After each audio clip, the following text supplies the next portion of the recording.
बुद्धिमान साधु।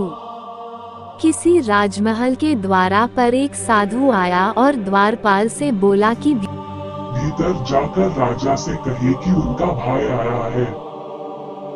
द्वारपाल ने समझा कि शायद ये कोई दूर के रिश्ते में राजा का भाई हो जो संन्यास लेकर साधुओं की तरह रह रहा हो।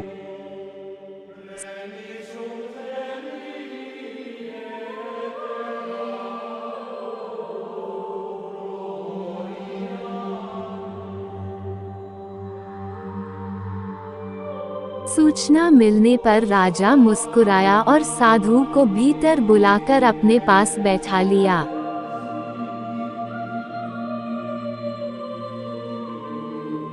साधु ने पूछा, कहो अनुज, क्या हाल चाल है तुम्हारे?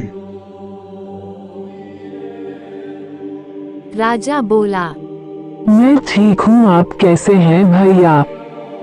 साधु ने कहा, जिस महल में मैं रहता था वह पुराना और जर्जर हो गया है, कभी भी टूटकर गिर सकता है। मेरे 32 नौकर थे, वे भी एक एक करके चले गए। 5 रानियां भी वृद्धा हो गईं और अब उनसे को काम नहीं होता। ये सुनकर राजा ने साधु को 10 सोने के सिक्के देने का आदेश दिया। साधु ने 10 सोने के सिक्के कम बताए। तब राजा ने कहा, इस बार राज्य में सूखा पड़ा है, आप इतने से ही संतोष कर लें। साधु बोला, मेरे साथ 7 समुंदर पार चलो, वहाँ सोने की खदानें हैं। मेरे पैर पड़ते ही समुद्र सूख जाएगा। मेरे पैरों की शक्ति तो आप देख ही चुके हैं।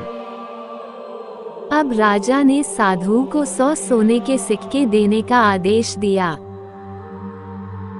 साधु के जाने के बाद मंत्रियों ने आश्चर्य से पूछा, क्षमा करिएगा राजन, लेकिन जहाँ तक हम जानते हैं आपका कोई बड़ा भाई नहीं है, फिर आपने इस ठग को इतना इनाम क्यों दिया?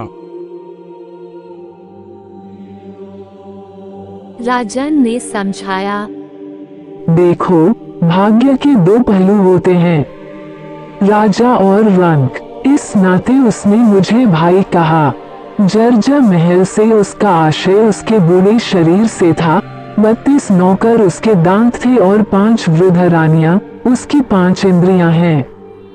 समुद्र के बहाने उसने मुझे उलाहना दिया कि राजमहल में उसके पैर रखते ही मेरा राजकोष सूख गया, क्योंकि मैं उसे मात्र 10 सिक्के दे रहा था, जबकि मेरी हैसियत उसे सोने से तौल देने की है।